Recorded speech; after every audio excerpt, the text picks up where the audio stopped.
A lot has changed in the decades since the rule of Queen Victoria.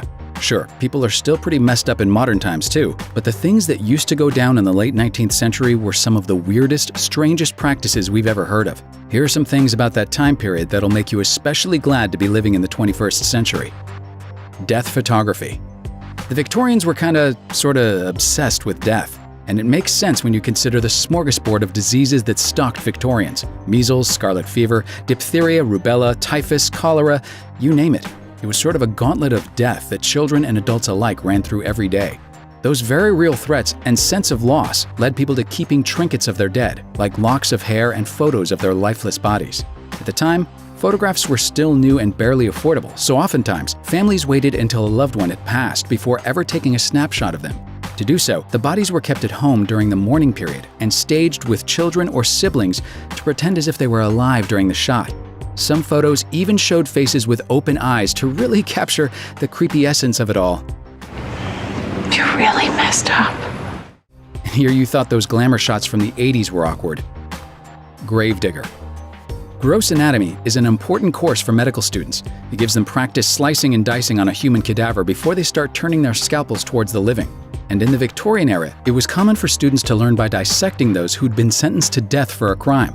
But once Britain passed a law that made fewer offenses punishable by death in 1823, those students had to look elsewhere for training time.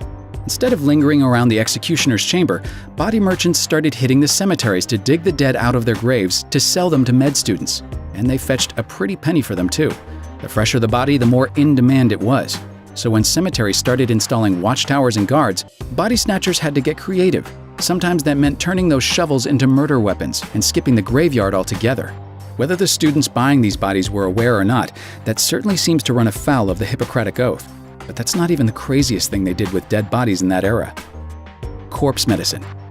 If pharmaceuticals and aggressive treatment plans freak you out now, just imagine what it was like to have your doctor prescribe you a dose of human skull back in the day. Corpse medicine was a very real thing, and it's pretty much exactly like it sounds. This practice was at its height in the 16th and 17th centuries, but still lingered well into the Victorian era as well. Medical texts specified what body parts were good for what ailments, and there were recipe books that detailed how to prepare the pieces to peak deliciousness too. For example, skull shards were commonly served with chocolate as a cure for apoplexy.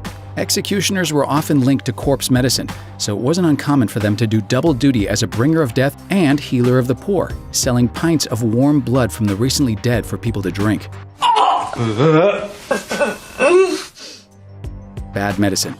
There was no shortage of reasons a woman could find herself committed to an insane asylum in the Victorian era, and once she was there, doctors had some unorthodox methods of administering their cures. One way was just to remove all of a woman's reproductive organs in the hopes that it would dial down the perceived craziness. Dr. R. Maurice Buck, for example, was the superintendent at the London Asylum for the Insane for several decades and performed hundreds of surgeries on his patients, from hysterectomies to uterine adjustments. In 1898, he gave a speech to the American Medico-Psychological Association detailing some of his cases, like a woman identified as LM. He said she had violent tendencies and seizures and was diagnosed with intense irritation of both ovaries. After they were removed, he claimed she was quite well. Think about that next time you hear about the side effects for antidepressants on TV. Baby farmers.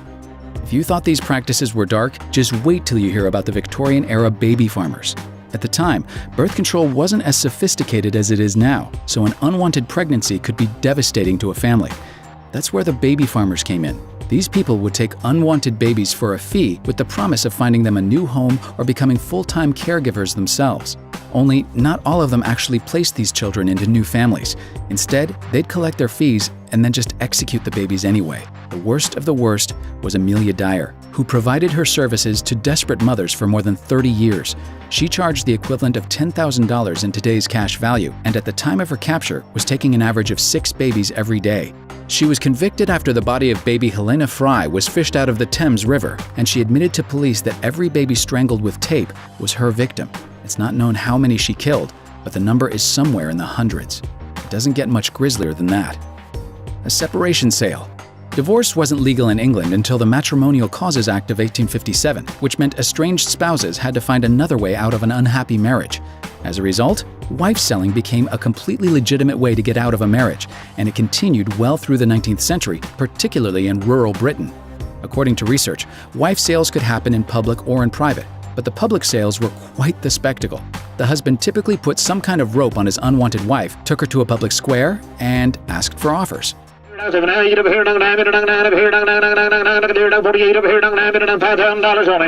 So it was kind of like eBay, but with your wife instead of an old smartphone. Thanks for watching. Click the grunge icon to subscribe to our YouTube channel. Plus check out all this cool stuff we know you'll love too.